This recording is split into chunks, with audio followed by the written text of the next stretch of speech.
쇼미더 지식 시간입니다. 불황기 경기가 너무 어려워. 이 이야기 많이 들으시지 않으십니까? 저도 뉴스에서나 어떤 주변 사람들한테 너무 많이 듣는 이야기입니다. 그런데 그래서 어떻게 할 거냐고요. 외부 요인에서 경기가 어려우니까 안 됩니다 라고 말하고 말 거냐 이 말입니다. 우리 그러지 말자는 거예요. 그래서 오늘 엄청난 분을 한번 모셔왔습니다. 이 불황기 여기에서 멈춰있지 말고 어떻게 하면 어떤 기업이 살아남고 어떻게 하면 이걸 통해서 처방까지 할 수 있는지 오늘 제대로 한번 지식 나눠보자 합니다. 오늘 제가 모실 분은요 무려 30년 이상 마케팅 스페셜리스트로 활동하고 계신 분이시고요 53권의 책을 쓰신 분입니다. 그래서 독자들과도 너무너무 잘 만나고 계신 분입니다. 오늘 모신 분 소개하겠습니다. 중소기업 혁신전략연구원의 맹명원 교수님이십니다. 반갑습니다. 네, 안녕하세요. 네. 오늘 이거 시청하고 계신 분들께 인사 한번 부탁드리겠습니다.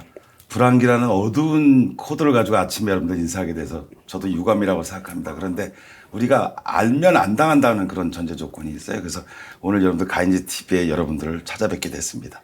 처음부터 끝까지 잘 시청해 주시기 바랍니다. 네, 감사합니다. 네. 그 어두운 그 주제일 수 있지만 우리 교수님 통해서 밝게 좀 한번 알려주시면 너무 감사할 것 같고 벌써 댓글로 와 맹사부님 가인지에서 뵙다니요 라는 댓글이 벌써 나오기 시작했습니다. 네. 지금 가인지는 되게 좀 서먹서먹한데. 요즘 좀 어떤 주제로 조금 바쁘세요 교수님? 이 불황기 책이 나온 다음부터요. 제가 나온 지 일주일 됐는데 벌써 베스트셀러 오르고 지금 어제 2세 들어왔어요. 그러니까 이게 굉장히 핫한 주제예요, 지금. 그리고 이 강의를 제가 그 진주에서 맹명한 마케팅 아카데미를 하는데 3번째입니다, 이게. 그래서 이제 앞으로 계속 이 불황기에 대한 얘기를 하는데 이제 그 댓글이 한번 달린 걸 제가 분석을 해보니까 뭐가 불황기인지 몰랐다는 거예요. 그러니까 불안만 한 거죠. 그러니까 예를 들어서 오늘 비가 굉장히 폭우가 내릴 거다. 근데 비가 안 오잖아요. 그럼 우리가 기본적으로 해야 될 게 있습니다. 이게 뭐냐면 우산입니다. 비가 오든 안 오든. 근데 우산을 준비 안 한 사람은 늘 비가 온지 안 온지를 되게 두려워할 거예요. 그래서 그걸 준비하라 이렇게 얘기하는 게 불황기 면역력입니다. 이 면역이란 말 우리 코로나 하면서 굉장히 많이 느꼈죠. 주사를 맞아야 되면 사실 그런 현상이 오더라도 우리가 극복할 수 있다. 그래서 그런 내용의 불황기 면역력에 대한 책들을 썼고요. 오늘 그런 내용들 그리고 특히 불황기에 어떻게 생존할 것인가 그 특성이 있습니다. 그래서 그 특징에 대한 강의를 여러분께 한 20분간 정도 제가 들려드리도록 하겠습니다. 네, 살짝 말씀하시긴 하셨지만 이 책을 쓰시게 된 그 계기가 있을 것 같긴 하거든요. 그렇죠. 네. 왜냐하면 우리가 계속 불황기란 말을 어느 때부터 계속 하기 시작했는데 보통 2008년도 이후엔 되게 우리가 불황기란 말을 썼단 말이에요. 근데 한 번도 그 불황기에 대한 원인 분석이 잘 안 됐어요. 뭐 우리 흔히 얘기하는 뭐 금리 얘기 나오고 근데 어느 날 질병이 들어오고 코로나가 들어오고 그다음에 전쟁이 갑자기 예상치 않게 들어오기 시작하면서 여러 분야에 이제 좀 영향을 미치게 되고 그다음에 AI가 또 들어와서 현재 시장의 산업 판도를 바꾸는 현상들이 생겨서 이거를 좀 분석을 해서 우리가 대비해야 되겠다. 그래서 2008년도 이후에 불황기라는 코드를 찍어보니까 거기에 대한 책이 거의 나오지 않았어요. 그래서 이 불황기 면역을 써야 되겠다 하는 생각을 해서 쓰기 시작했습니다. 이게 전쟁이나 질병을 뿐만 아니라 AI까지도 그렇죠. 어쨌든 우리가 그 관점에서 불황기에 대한 이야기들이 많이 나올 것 같은데 많이 나오죠. 네. 실제로 책이 없었다. 네, 없었죠. 근데 또 이 맹사부님께서 이렇게 또 책을 써주시는 거니까. 네. 오케이. 그럼 오늘 이제 이 시청하고 계신 분들이 이제 경영자분들도 계시지만 직장인들도 많이 계시고 리더분들도 많이 계실 텐데 이분들한테 오늘 이 저자 직강이잖아요. 이 저자 직강에서 반드시 요거 하나만큼은 듣고 적용해봤으면 좋겠다 하고 원메시지 하나 주신다면. 사람들이 저한테 어떻게 제가 58년 개띠인데 어떻게 60 중반까지 이렇게 현역으로 있을 수 있냐 그런 얘기를 해요. 그래서 제가 중요한 건 자기만의 컨텐츠를 가져야 된다. 근데 그 자기만의 컨텐츠가 어떤 거냐면 미래에 대한 컨텐츠예요. 우리가 10년 전에 마이너리티 리포트라는 영화를 보신 적 있죠. 감독은 구상을 했는데 상상을 했는데 기술자는 그걸 구현시키잖아요. 그럼 이미 미래에 대한 얘기를 이 사람들이 가지고 있었다는 거거든요. 그러니까 유연한 상상력을 갖는 것들을 가져야 된다. 이렇게 말씀드릴 수가 있겠습니다. 그럼 그 관점에서 오늘 저자 직강 한번 들어보겠습니다. 네네. 알겠습니다. 제목이요. 진격의 깃발이라는 말. 저는 이게 좀 강한 걸 되게 좋아해요, 단어를. 그래서 이 극복을 해야 되는데 여러분들 책 표지 보시면요. 2갈래로 갈라져 있습니다. 그러니까 많은 사람들이 우왕좌왕하고 있는데 그 벽이 하나 있어요. 그리고 그다음에 그걸 뚫고 나가는 한 사람이 있습니다. 제가 이 그림을 보면서 책 표지를 결정하면서 참 저 사람 되게 외롭겠다. 근데 재미있겠다는 생각을 했어요. 왜냐하면 그 다음 그림의 표지의 우편을 보면요. 경쟁하는 사람들이 한 명도 없습니다. 그런데 뭔가 뚫고 나온 그런 흔적이 있어요. 저 파워라고 제가 보는데 저게 바로 불안기 면역력이나 이렇게 생각해서 표지를 좀 임팩트하게 좀 만들었던 거를 제가 기억을 합니다. 자, 저는 사실은 경영학을 공부했는데요. 학위는 두 가지가 있는데 하나는 IT 융합을 받았습니다. 특히 미래학을 공부하게 돼서 자동차는 앞으로 그러니까 예를 들면 스타벅스를 제가 책을 두 권을 썼는데요. 과연 스타벅스는 커피 회사로 남을 것인가? 근데 결론은 금융회사로 갈 거라는 평가도 많고요. 페이스북은 SNS로 남을 거냐? 아니 전자화폐라는 금융회사로 갈 것이다. 라는 미래 예측에 대한 얘기를 주로 많이 했습니다. 여러분 제3의 물결 아시죠? 엘빈 토플러. 그때 우리가 미래라는 얘기를 처음 들었습니다. 그리고 아마존은 아마존의 미래라는 얘기를 쓰기 시작하고요. 심지어 우리 각각 회사에서 쿠팡의 미래라고 해서 이 사람들이 상장할 때 처음 했던 슬로건이 쿠팡의 미래였습니다. 그러니까 미래라는 것들이 굉장히 중요하다라는 것들을 우리가 볼 수 있고요. 그래서 이 스타벅스에 대한 미래를 썼고요. 2008년도에 스타벅스 처음에 들어왔을 때 스타벅스 백화점의 숨겨진 비밀이라는 책을 썼습니다. 그 당시에 백화점이 안 됐을 때예요. 들어온 지 한 2, 3년 정도 됐을 때였고요.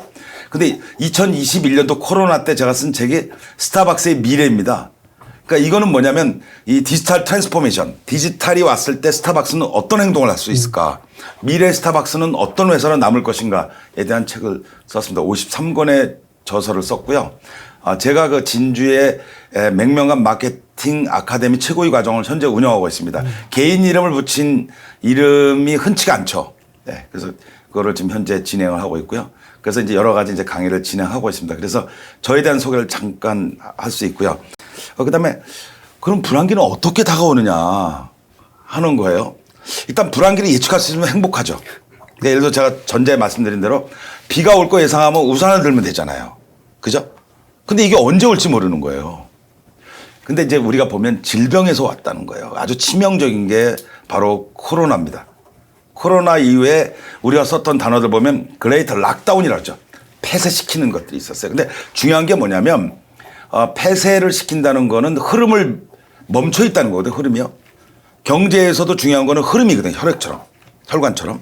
근데 이게 멈춰진 시대가 우리가 팬데믹이라고 얘기를 했죠. 제 강의 한 점 잘 나가던 저 강사도 강의료가 제로까지 찍어본 적이 있습니다. 예. 그러니까 그 시대예요. 폐쇄를 하고 막. 그러니까 안 돌아가는 거죠. 그래서 그 당시에 세계의 경제가 영어로 하면 K자입니다. 극단적으로 이렇게 되는 그런 현상이었고요. 70억 인구가 제일 불안했던 게 경제 불안입니다. 먹고 사는 문제가 등장하게 됐고 이미 그 선물 시장, 그러니까 예를 들면 피처 이 마켓이라고 하는 미래 시장의 선물 시장이 마이너스를 기록해서 앞이 안 보이는 정도의 굉장히 어려움을 우리가 겪었다. 그래서 공포지수가 그때 최대였습니다. 그런데 정말 예기치 않게 전쟁이라는 아주 코드가 하나 등장하기 시작했죠. 그게 이제 우크라이나 러시아 쪽고 그리고 이스라엘과 하마스의 어떤 여러 가지 전면적인 지금 우리가 되게 되는데 이렇게 되면 이제 뭐가 문제가 생기냐면 에너지와 무역에 대한 문제가 생기기 시작하고요. 그렇게 되면 인플레가 생기게 되고 그다음에 쿼터제를 통해서 그러니까 쉽게 말하면 내가 필요한 국가적 이익이 필요한 그러니까 세계적으로 보호무역으로 가다 보니까 우리 국가의 이익이 되는 것들만 거래를 하는 거예요. 그 무역 질서가 무너지죠. 그러니까 우크라이나의 밀 생산이 쿼터제로 가버리면요. 여러분들 동네에 빵값이 오르는 요인이 됩니다. 그런 것들이 이제 등장하기 시작하고 유가도 상승하기 시작하고 더 중요한 건 기술에 대한 문제죠. 여러분들 우리가 10년 전, 20년 전에 엔비디아라는 회사를 여러분들 보신 적이 있습니까? 없죠. 그런데 이 엔비디아는 우리 그 스마트폰에 보면 옛날에 퀄컴이라고 해서 그 쓸 때마다 돈이 올라가잖아요. 지금 계속 AI 경쟁을 하면요. 엔비디아를 쓸 수밖에 없는 거죠. 그러니까 이런 경쟁력 있는 신흥 기업들이 나타나기 시작했어요. 그러니까 시장을 다 독식해버리는. 그러니까 경쟁의 구도가 없어지는 형태가 생긴 게 바로 우리가 불황의 어떤 새로운 모습이었다. 이렇게 종합적으로 볼 수가 있겠죠. 문제는 뭐냐면 디지털입니다. 디지털. 이 분류를 제가 했는데 책을 쓰기 위해서 여기 1단계는요. 우리가 2000년도 전에는 아날로그였었어요. 이때 SNS가 이제 등장하기 시작했습니다. 그래서 그 당시에 우리나라에서는 프리첼 뭐 이런 거 있죠. 싸이월드. 우리 사회자님 이 도토리 구매해 보신 적 있으세요? 네, 저도 산 적 있습니다. 네, 연식이 오래되신 분들인데 그게 이제 1단계예요. 그다음에 2단계에 아마존이 나오면서 이커머스라는 새로운 개념이 나오기 시작했고 이제 3단계 진짜 디지털 트랜스포메이션. 아날로그들이 전부 디지털로 바뀌는 거예요. 그럼 두 가지가 변화가 옵니다. 그게 하나는 뭐냐면 고객이 변화가 되고요. 하나는 시장이 변화가 됩니다. 그러니까 안 변할 수가 없어요. 기업 입장에서는. 4단계 이제 코로나가 등장하기 시작했고, 그다음에 메타버스나 이런 것들 우리가 감히 상상하지 못했던 툴들이 이제 나오기 시작했습니다. 그리고 마지막에 지금 AI의 어떤 치부어라 그러죠. 반도체. 이 전쟁이 붙는 그런 현재 시대까지 왔습니다. 그러니까 디지털에도 끊임없이 사이클이 변화가 됐다. 그러니까 이걸 안 하는 그 회사는 불안기가 그냥 온 거예요. 디지털은 뗄래 뗄 수 없다. 없는 거죠, 이제는. 아주 필수적인 것. 필수. 필수적인 거죠. 네. 그렇게 돼 있다. 이렇게 우리가 볼 수가 있고요. 그러면 어떻게 반응해야 되느냐? 첫째는요, 이 기업들이 이제 반응이 어떠냐면 줄입니다. 그러니까 많이 매출을 안 하니까 시장 점유율이 줄어들겠죠. 그리고 또 하나는 뭐냐면 R&D나 뭐는 연구개발비를 줄입니다, 이게. 이게 대표적인 거예요. 근데 재미있는 게 하나 있습니다. 여러분 그림 보시면 이 쪼코잡이라고 여러분 아시죠? 이름도 참 특이하죠. 이게 뭐냐면 이게 헬스장이에요. 무인 헬스장이에요. 근데 여기 관리비가 다 빠져 있죠. 옷을 입고 하거나 뭐 전문 트레이너가 없잖아요, 지금 여기요. 그리고 기계도 뭐 별로 이렇게 특별한 기계를 가지고 있는데 마치 내가 출근하면서 양복 입은 채로 가서 운동하는 이게 2020년대 일본 브랜드 넘버 1을 기록했습니다. 불황기에 전략 상품이 등장하기 시작한 거예요. 그러니까 시장 상황을 인정할 수 있는, 그러면서 거기서 수익을 낼 수 있는 전략적 상품이 나타나기 시작했다. 그렇게 이제 우리가 볼 수가 있어요. 자, 여기 보면 이 알래스카 항공을 여러분 한번 보시면 알겠지만 이 알래스카 항공이 별로 그렇게 유명한 항공이 아니었어요. 잘 모르시죠, 알래스카 항공. 근데 불황기에 딱 온 다음부터 이 사람들이 야, 우리가 이 불황기 때 그 비행기 그러니까 새로운 비행기를 주문을 했었는데 되게 제가 말씀드린 대로 그러면 불황기가 오면 이거를 줄이잖아요. 주문을 취소하거나. 근데 그들 그렇지 않았어요. 그러면서 시장을 장악했던 게 바로 알래스카 항공입니다. 그러니까 이게 공격적 경영을 한 그런 예를 들 수 있고요. 단기적으로 이제 경영을 나오는 제품들이 뭐냐면 새로운 유통 채널을 확보하는 기업들이 나옵니다. 그래서 사실은 현대자동차가 미국에 있을 때 아마존과 손을 잡아서 미국에 있는 고객들은 아마존에서 자동차를 구매할 수 있는 사이클을 만들어 놨습니다. 그 바로 이런 거예요. 그 다음에 이제 우리가 M&A를 통해서 시장에 확장하는 이런 형태들을 나오게 되고요. 그 다음에 신기술을 가져와서 새로운 시장에 진입하는 이런 일들을 우리가 볼 수 있죠. 그러니까 공격 경영은 어떤 특별한 경영이 아니라 불황기 때 새로운 기회적 요소다. 이렇게 말씀을 드릴 수가 있겠습니다. 자, 그러면 어떤 시각을 가져야 될까 하는 거에 여러분들 말씀드릴게요. 첫째는 이 목표를 잊어버리면 안 된다는 거예요. 그게 뭐냐? 스타벅스가 2008년도에 물러날 때, 그 맥도날드 맥커피 아시죠? 그 커피에 밀렸습니다. 그리고 소비자 리포트에서 가장 맛대가리 없는 커피라고 평가를 받았습니다. 사장이 없는 회사였어요, 그 당시에. 그때 다시 복귀하면서 이분이 첫째로 목표를 설정한 게 우리가 커피 시장의 권위자가 돼야 되겠다는 거죠. 그럼 권위자가 되려면 커피를 만들어내는 기술이 높아야 되잖아요. 그래서 바리스타를 집중 교육을 합니다. 이때 600만 달러를 날렸다고 해요. 13시간 동안 문을 걸어 잠그고 2008년대 미국 전역의 7,800개의 지점에서 바리스타 교육을 재교육했습니다. 이게 무슨 얘기냐면 우리가 초심을 잊었다는 거예요. 스타벅스 다음 정체성을 잃었다. 그러니까 이것부터 다시 회복하자. 그렇게 얘기했다는 겁니다. 두 번째 여러분 보시면 제가 아까 얘기했던 유연한 마케팅 상상력이라고 얘기했습니다. 힐티라고 하는 미국의 유명한 드릴 뚫는 회사입니다. 이 회사. 그러면 이 사람들은 드릴 뚫는 기능을 얘기할 텐데 거기에 CEO는 그렇게 얘기 안 했어요. 고객의 욕구는 구멍을 뚫는 기계를 원하는 게 아니라 뚫어진 구멍에 있다 이렇게 생각을 했어요. 그러니까 사고의 전입니다. 그렇게 얘기해서 불황기 때 굉장히 어떤 바람직한 시각을 가진 회사로 랭크돼 있다 이렇게 우리가 볼 수가 있는 거죠. 그러면 어떤 처방을 해야 될까라는 겁니다. 이게 지금 제 강의가 몇 분까지죠? 50분. 50분까지죠. 네. 그 첫 번째가 뭐냐면 좀 지속적인 신뢰를 줘야 돼요, 불황기. 그러면 배신을 하지 않아요. 특히 나이키 같은 거 그래요. 나이키는요, 회사가 운영하는 게 아니라 나이키 런 클럽에 들어가면요, 여러분들, 그 고객들이 서로 그 SNS를 하면서 팁을 줍니다. 그래서 이미 나이키에 들어온 사람들은 운동뿐만 아니라 자기 기록과 그 다음에 어떤 지도를 받을 수 있는 그런 시스템이 되어 있습니다. 그래서 나이키에 있는 고객들은 절대로 이동하지 않습니다. 이탈하지 않아요. 그래서 이 사람들이 뭐냐면 2019년도에 아마존을 탈퇴합니다. 유통을 없애요. 그래서 나이키 내의 홈페이지에서 구매하는, 그게 이제 조금 이따 말하면 D2C라고 얘기하는데 다이렉트로 직접 그 컨슈머들과 거래하는 것들이 나왔고요. 또 세 번째 여러분 보면 디지털 이후에 그 개인화란 그런 단어 들어보셨죠? 개인화. 그러니까 화장품도 내 피부에 맞는 개인화적인 데이터가 운영이 돼서 하기도 하고요. 자동차도 내가 필요한 대로 주문 형식으로 이렇게 만드는 자동차가 등장하게 됐죠. 또 한 가지 중요한 거는 뭐냐면 함께 힘을 합치는 협업 체제가 굉장히 확장이 돼야 된다 하는 거 여러분들에게 말씀을 드릴 수가 있겠습니다. 자, 여러분 보시면 그러면 어떤 기업이 생존할까? 오늘 5가지 바로 이 내용이에요. 근데 하나는 뭐냐면 몸이 가벼운 회사들, 언더독이라고 우리가 보통 얘기하죠. 이 개싸움 하면요. 탑독, 계란편 괜찮죠? 요즘 발음하기가 좋아서. 제가 개 뜨니까. 그 개싸움 하면 위에 있는 게 탑독이라고 그러고요. 밑에를 언더독이라고 그래요. 그럼 지금 그 대표적인 게 언더아머입니다. 이 회사가. 나이키와 싸움을 하는데 그러니까 몸이 가벼운 회사들이 불안기에 적용을 잘해요. 왜냐하면 혁신하고 전환하기가 쉽게 빠를 수가 있으니까. 두 번째는 그 R&D를 구사를 하는데 지금 여러분 보시면 알겠지만 그 포뮬러 1이라고 아시죠? 자동차 경주. 이 사람들 할 게 없는 거예요. 그래서 넷플릭스에 다큐멘터리를 만들어요. 그랬더니 젊은 고객들이 유입이 됩니다. 그러니까 우리가 R&D라는 게 막 엄청난 연구를 하고 그러니까 아날로그 같이 만드는 게 아니라 이런 다큐멘터리 하나 집어넣었더니 엄청난 소비자들의 변화가 있다는 거. 그 다음에 여러분들 보시면 알겠지만, 체리 슈머라는 게 있습니다. 체리 피커라 그래서 얌체 조직이 있어요. 그렇죠. 그래서 마케팅에 있는 소비자들을 좀 정리할 필요가 있죠. 그리고 정말 여러분들 말씀드린 게 뭐냐면 우량 고객을 집중 발굴해야 된다는 거죠. 그러니까 이게 우리 우량 고객 하면 여러분들 잘 이해가 안 되시는데 충성 고객 하면 아시겠죠. 우리 제품에 대한 절대적인 충성도를 갖고 있는 고객들을 개발해서 어떤 차별화된 서비스를 제공해 주는 거. 그러니까 차별화된 서비스라는 게 뭐냐면 이익이죠. 뭐 특별하게 어떤 지위를 부여한다거나 이런 것들을 하면 불황기에 생존할 수 있는 효력을 갖고 있다 이렇게 말씀드릴 수 있고요. 또 하나는 뭐냐면 자기들이 갖고 있는 이 불황기 법칙에서 헬리티지 법칙이라는 게 있습니다. 이 자산. 우리 기업이 갖고 있는. 예. 그러니까 여러분들 가인지 TV도 보면 그 자산이 있더라고요.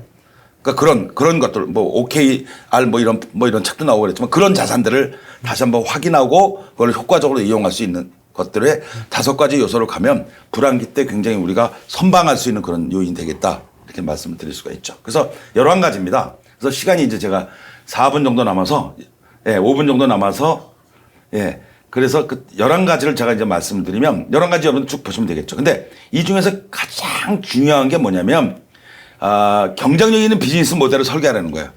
근데 뉴노멀이라는 게 있습니다. 뉴노멀. 이게 뉴노멀인 게 뭐냐면 여러분 블랙베리라고 아시죠? 거기에 우리가 그 메일을 두들기는 그 사이트가 있습니다. 여러분들 제가 한번 말씀드릴게요. 이게 제일 중요한 건데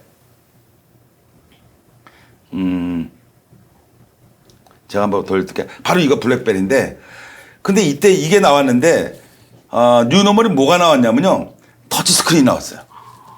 그러니까 이런 장치가 필요가 없었던 거예요. 심지어 캐나다에서 개발했는데 한 8천만 대가 팔렸는데 이게 없어진 거예요. 또 하나는 줌이 등장했잖아요. 만약에 코로나가 없었으면 줌이 등장할 수 있을까요? 없는 거죠. 만약에 스타벅스 같은 경우에는 뭐 사이렌 오도 이런 것들이 등장할까요?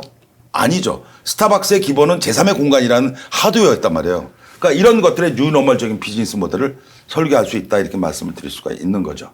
자, 그래서 여러분들한테 이 헤리티지 원칙, 자산을 갖다 확인하라 이런 것들이 있고요. 여러분 이 PPT를 여러분 나중에 보시면 책이랑 같이 보시면 아마 대표적인 내용이 있을 거예요. 근데 또 하나 여러분 말씀드린 게 리브랜딩 하는 거예요. 그러니까 던킨 도너스에서 도너스가 빠져버리는 거 있죠. 마켓 컬리에서 마켓이 빠집니다. 그러면서 뷰티 그 컬리가 나오는 그런 거죠. 그런 것들이 나오는 그런 형태가 지금 나오는 거예요. 처방에서 또 하나 중요한 건 뭐냐면 요즘 그 흔들리지 않는 편안함이 뭐에 해당하죠? 시몬스죠. 근데 불황기 때는 그렇게 얘기하면 안 돼요. 이렇게 불에 타지 않은 매트리스 얘기해야 됩니다. 이걸 뉴 디맨드라고 합니다. 고객도 모르는 새로운 경쟁력, 차별화된 서비스를 구사해야만 면역력에서 큰 힘을 이룰 수 있다. 이렇게 말씀을 드릴 수가 있습니다. 그게 11가지가 제가 여러분 말씀드렸고요. 마지막에 프리코노믹스라는 게 2008년도에 나왔어요. 프리코노믹스. 이게 뭐냐면 먼저 공짜로 줘요. 그리고 본 물건을 파는 거예요. 그러니까 면도날은 공짜로 주되 면도기를 파는 거예요. 그런 거 있죠, 여러분들. 우리가 제록스 같은 경우도 마찬가지고 그런 것들. 그러니까 복사기를 주고 복합기를 주고 거기에 해당하는 것들 뭐 종이나 이런 것들 파는 이런 형태로 돌파구를 비즈니스 모델을 찾는 것이 되게 중요하다. 이렇게 말씀을 드릴 수가 있겠습니다. 11가지가 있는데 사실은 앞전 부분에 불황기에 대한 요인 분석이 더 중요합니다. 사실은. 뭐 많은 방법들이 있는데 제가 말씀드린 몇 가지 그 부분이 가장 핵심적인 부분이어서 그래서 설명을 드렸다고 이렇게 말씀드릴 수가 있겠습니다. 재밌는, 너무 의미 있는 그런, 재밌고 의미 있는 그런 시간이었는데, 제가 들으면서 좀 궁금한 게 몇 가지가 있는데, 네네. 아까 좀 인상 깊었던 것 중에 하나가, 우리가 이제 많은 이제 기업에 있는 담당자나 또는 경영자들은 R&D 하면 진짜로 큰 거를 뭔가 해야 된다라는 인식이 있거든요. 그 R&D가 주는 단어의 그 힘이 있거든요. 그렇죠. 근데 말씀하신 것처럼 작게라도 시도해 볼 수 있는 것들이 여러 가지가 있는데, 혹시 오늘 뭐 예시 나오지 않은 것 중에서도 혹시 또 추가적으로 사회도 있을까요? 사람들이 R&D라고 그러면 신상품이라 조금 생각을 하거든요. 근데 기존 제품에서 코드를 바꿔도 R&D가 되거든요. 그러니까 나은 것들, 개선해 주는 것들이 되게 중요하거든요. 제품에서도. 우리가 기존 쓰고 있는데, 그러니까 왜냐면 몇 년 전에 포켓몬에 관련된 것들이 엄청났었죠. 진짜 오픈런을 했잖아요. 그거는 이미 90년대 포켓몬을 사용했던 사람들이 쓰는 거예요. 그런데 그때 포켓몬과 지금의 포켓몬이 달라졌거든요. 그런 거죠. 그러니까 기존의 제품, 기존의 고객을 새롭게 바꿔주는, 코드를 바꿔주는 것도 R&D다. 개선. 말씀드렸어요. 개선하는 것, 그리고 코드를 바꾸는 것도 R&D가 된다. 그 범주를 볼 수 있죠. 그 인식을 주는 게 참 좋은 것 같고, 네. 그 또 하나 이제 말씀하셨던 것 중에 이 공격 경영이라는 네, 이제 공격. 단어를 쓰셨는데, 공격적으로 하기 위해서는 이제 다양한 요소들이 있겠지만, 선뜻하기 쉽지 않거든요. 쉽지 않죠. 아. 그런데 아까 제가 말씀드린 아마존과 현대 자동차의 경우는 되게 중요하죠. 파는 기능과 자동차의 기능인데 이제 이게 어떠냐면 빅블러 현상이라는 게 생겼어요. 그러니까 모든 경계선이 무너졌습니다. 이제는 칸막이가 없어지니까 누구든지 손을 잡을 수가 있어요. 만드는 사람, 파는 사람과 손을 잡을 수 있어요. 그러니까 쿠팡과 네이버가 손을 잡을 수 있어요. 그럼 유통이 어마어마한 걸 가져갈 수 있거든요. 그러니까 그런 차원에서 우리가 생각할 수 있다고 말씀드릴 수가 있죠. 오케이. 그럼 댓글로 좀 질문 나온 것들 먼저 좀 네네. 나눠보겠습니다. 네. 임연숙 회원님께서 아는 만큼 보인다. 오늘 이야기를 해주셨고, 아까 그 초코칩 그 헬스장 네네. 나왔을 때, 요즘 저 점심시간에 갈 수 있는 헬스장이 있다는데 저 헬스장인가 보네요. 라는 댓글도 있었던 것 같고요. 지광봉 회원님께서 이런 질문을 하셨습니다. 네. 요즘 불황기다 보니까 네. 소비자들이 지갑을 많이 줄이고 있대. 열지 네네. 않는다고 합니다. 네네. 근데 많은 면역력 처방을 이야기해 주셨는데, 가장 먼저 하면 좋을, 가장 먼저라는 단어를 썼네요. 그게 뭐냐면 사람들이 이제 위축이 되잖아요. 불안기 때요. 네. 근데 딱 꼭 해야 되는 게 두 가지 있습니다. 여성과 남성이. 1930년대에 나왔던 현상인데 립스틱 효과입니다. 립스틱. 적어도 내가 딴 거 물건 안 사도 명품은 안 사도 립스틱 하나는 바꾸고 싶다는 게 여성들의 심리래요. 그다음에 넥타이 효과가 있습니다. 내가 양복을 새롭게 못 맞춰도 넥타이 하나는 그래도 고급스럽게 바꾸고 싶다라고 하는 거죠. 그리고 이제 어려워질수록 자기 과시욕이 이 욕망이 더 커진답니다. 그래서 명품이 잘 팔린대요. 그러니까 이 사람들의 심리를 우리가 좀 알아볼 필요가 있는 거죠. 그러니까 그런 심리를 우리가 잘 활용하는 것도 하나의 방법이다 이렇게 볼 수가 있습니다. 립스틱과 넥타이, 립스틱과 넥타이. 네. 이제 우리가 소위 말하는 명품 또는 이제 고가품들 이런 것들을 더 활발하게 살려고 하는 그 심리를 좀 파악해야 한다. 그래서 스몰 럭셔리라는 말들이 나오죠. 스몰 럭셔리. MZ 세대들이 하는 스몰 럭셔리. 사실 럭셔리는 스몰이 없거든요. 그러니까 그런 것들이 이제 등장한다 이렇게 생각하는 거죠. 이제 댓글 중에 또 이런 게 있는데 차은진 이제 그 회원님이 보실 것 같은데 네네네. 저는 직장인입니다. 네. 전 직장인입니다. 불황기다 보니까 기업이 어려워지는 것이 눈으로 보인대요. 직원 입장에서도. 네네 그렇죠. 근데 그렇다면 이제 직원이나 이제 리더 입장에서 내 자리에서 할 수 있는 것들은 어떤 것들이 있을까? 저는 말씀은 제자리에서 하지 마시고 멀리 뛰셔서 보시는 게 좋다고 보는 거거든요. 오, 왜? 왜냐면 지금 내 시각은 딱 정해져 있잖아요. 제자리라니까. 제가 그 표현, 제가 이 글을 쓰는 사람에게 이렇게 단어에 대한 것들이 생각의 표현이잖아요. 네. 그러니까 불안기에서 위축된 시각으로 이게 모든 걸 보는 거예요. 그런데 이 불안기를 벗어난 기업들을 보면요. 되게 멀리 보는 게 있어요. 그래서 마케팅 근시안이라고 우리가 표현하는데 그러니까 예를 들면 야후가 네이버를 못 이긴 게 한국 사람들이 지식에 대한 검색에 욕망이 있었는데 야후는 그걸 못 봤어요.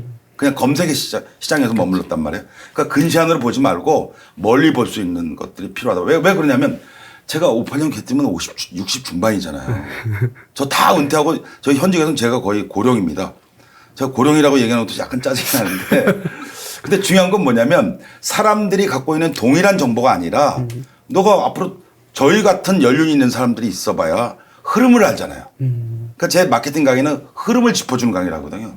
그러니까 SNS 뭐 이런 것들은 그 기술적인 부분이고 전체를 크게 볼 수 있는 것들. 그러니까 내가 제일 잘할 수 있는 것들. 아까 우리가 자산이라고 얘기했잖아요. 헤리티지라고 얘기했잖아요. 내가 갖고 있는 게 있어요. 개발한데.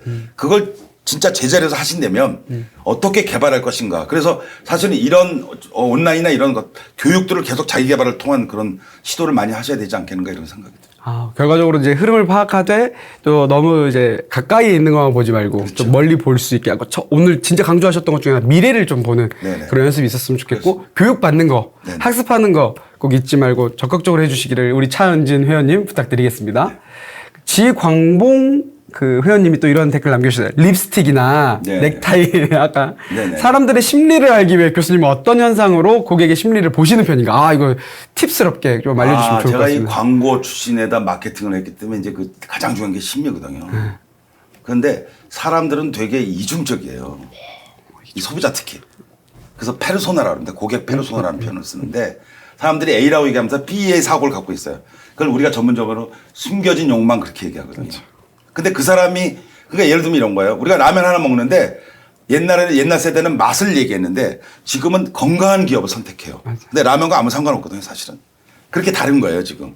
그러니까 그런 세대의 어떤 소비 패턴이라든가 문화를 이해해야 우리가 마케팅이 성공할 수 있다 이렇게 말씀드릴 수가 있죠. 소비 그 심리를 알아야 패턴. 됩니다. 소비 패턴이 보면 또는 소비 트렌드를 보면 또는 소비하는 걸 보면 그게 곧 심리를 알 수 있다. 그렇죠. 라고 말씀하신. 라면, 그렇죠. 라면은 건강과는 사실 무관한데 그래서 건강을 찾잖아요. 두 가지 코드 말씀드리면 관찰과 경험이다 이렇게 말씀드렸어요. 너무 중요한 단어 나왔습니다. 관찰과 경험이다. 네. 관찰과 경험. 근데 이제 많은 이제 직장인들이 이제 영상을 많이 보고 계시니까 제 직장인 관점에서 네네. 관찰하고 경험하는 거 사실 사내에 있으면 많이 못할 때도 있잖아요. 그렇죠. 조금 더 팁을 주신다면 어떤 것들이 있을까요? 지금 제가 판교나 성남에 그걸 가리키는데 어떤 한 회사가 그 식권 끊는 걸 봤어요. 네네. 근데 IT에서 식권을 끊는 건 되게 아날로그지 않아요? 그렇죠. 이걸 해야 이거를 되는데. IT화 시켰어요. 이걸 해야 되는데. 전자식권을 만들었어요. 그게 관찰이에요. 근데 그냥 끝나지 않고 경험을 했단 말이에요. 심지어 저희 집에 뭐가 있냐면 시간마다 향기 나는 게 있어요. 저희 제자가 갖다 놨는데 근데 이거를 어플로 만들어서 우리가 내 필요한 시간에 필요한 향기를 만들 수가 있어요. 요거죠. 근데 이 사람은 이걸로 엄청난 돈을 벌어요. 그러니까 내가 단순히 관찰과 경험하는 게 아니라 그를 통해서 내가 성장할 수 있는 계기를 마련할 수 있다는 거죠. 그러면 끊임없는 학습을 해야 돼요. 그러니까 아는 만큼 보인다는데 아는 만큼 안 당해요. 이게 당하는 사람들 보면 되게 몰라서 당하는 거거든. 그럼 이 사회의 큰 흐름을 우리가 좀 볼 필요가 있잖아요. 그러니까 예를 들어서 우리가 예전에 제 차에 보면 이렇게 운전을 하면 그 뭐 방향이나 이런 게 뜨잖아요. 이게 10년 뭐 15년 전에 마이너리티 리포트 영화에 나왔던 거예요. SF 영화인데 이게 기술로 구현이 되잖아요. 그럼 어떤 계기가 있잖아요. 개발에 그걸 잠깐만 찾는 겁니다. 이게 탐색이라고 보통 얘기하죠. 그러니까 인생이 즐거워져요. 그러면. 근데 그런 부분들을 우리가 좀 더 개발할 필요가 있다. 그러면 사람들에게 많이 토론하고 공부하고 하여튼 나를 좀 잠시 이렇게 편안하게 내버려 두지 않는 게 되게 중요하다. 그 방법이 약간 학습하는 것과 그렇죠. 관찰하고 경험하는 거. 그렇습니다. 오늘 단어들이 좀 이제 핵심 단어들이 의미 있게 나온 것들이 이제 미래. 그렇죠. 그리고 이제 흐름을 파악하는 거, 네. 그다음에 학습하는 거, 관찰하고 경험하는 거. 학습 경험이 굉장히 감사합니다. 와, 아는 만큼 안 당합니다. 아는 만큼 안 당합니다. 그렇죠. 너무 중요한 말인 것 같아요. 아는 만큼 보이는 걸 넘어서 아는 만큼 안 당하니까요. 여러분 오늘 이 나온 단어들 좀 잘 학습해 주시면 좋을 것 같고, 오늘 이제 마지막으로 우리 시청하시는 분들께 뭐 격려와 또 조언과 또 인사 한번 부탁드리겠습니다. 제가 좀 약간 섬찟한 그 내용을 한번 좀 말씀드릴게요. 보면 이 그 마이크 타이슨하고 미국의 유명한 복싱 선수입니다. 이 사람 누구나 다 알고 있잖아요, 그죠? 그 스승이 커스티마토라는 사람인데 마이크 타이슨에게 그 시합에 나기 전에 이렇게 얘기했다는 거예요. 야, 초원을 달리는 사슴을 상상해봐라. 반대쪽 덤불 속에 숨어 있다는 걸 알아채는 순간 퓨마가 있는 거예요. 그 덤불에 느껴지는 두려움은 곧 바로 생존을 위한 자연의 섭리로 작용한다는 거예요. 내가 살기 위해서. 그래서 평소에는 5에서 10피트를 가는데 딱 그 퓨마를 발견한 순간 사슴이 15에서 20피트를 뛰게 한다는 거죠. 그래서 물어보는 거예요.